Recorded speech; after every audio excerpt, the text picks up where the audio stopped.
All right, let's get right into it. We are about to break down one of the most detailed and frankly significant sets of instructions for clothing you'll find anywhere. It's all right there in the book of Exodus, and it describes the sacred garments of the ancient Israelite high priest. I mean, think about that question for a second. How do you dress for a meeting with God? This is not about picking out a nice suit for a big interview. The way the text frames it, this is actually the solution to a huge fundamental problem. How can a mortal person who is representing an entire nation step into a space of absolute holiness and not, be completely overwhelmed or destroyed? The answer, believe it or not, is in the clothes. And here it is, the answer straight from the source.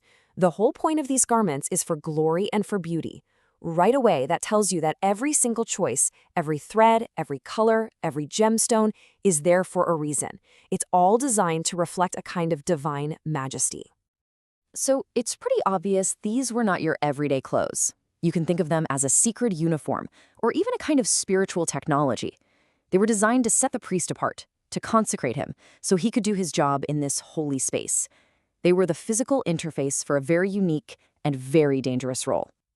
Now, the full instructions detail a complete 6-piece ensemble, but for this explainer, we're really going to zero in on the heavy hitters, the most symbolically packed pieces. We're talking about the breastplate, the ephod, the robe, and the mitre. Each one adds a whole new layer of meaning and responsibility. Let's start with the first major piece and see how this whole outfit is built. We begin with the ephod. The best way to picture this is as the foundational garment, kind of like a vest or a really ornate apron. It's the base layer that everything else gets attached to.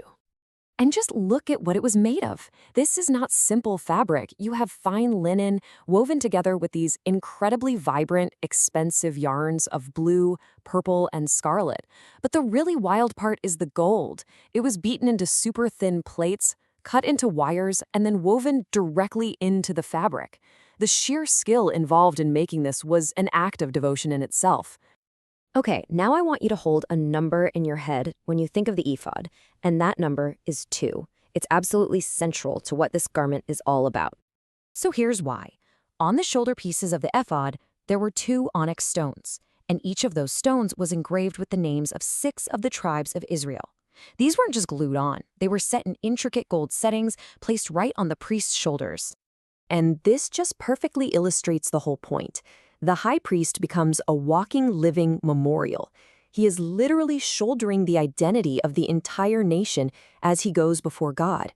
It is such a powerful symbol of leadership, responsibility, and intercession. Now, attached to the front of the ephod was maybe the most intricate and famous piece of the whole outfit, the breastplate. Its full name is actually the breastplate of judgment, which is a huge clue that it has something to do with divine communication and making big decisions. So if the key number for the ephod shoulders was 2, for the breastplate, you guessed it, it's 12, 1 for each of the tribes of Israel.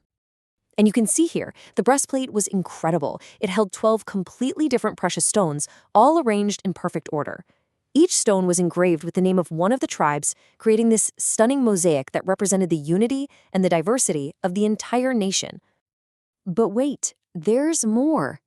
Tucked inside a little pouch in the breastplate were 2 mysterious objects called the Urim and the Thummim.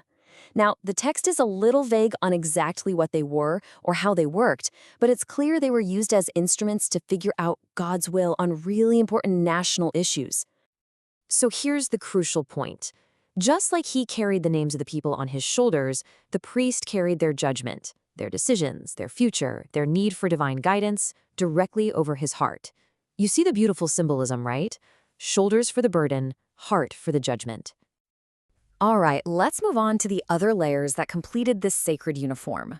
Because these garments weren't just about what you could see, they were designed to engage other senses too, especially the sense of hearing. So underneath the ephod, the priest wore this long robe made entirely of blue yarn. But the most unique thing about it was the hem at the bottom.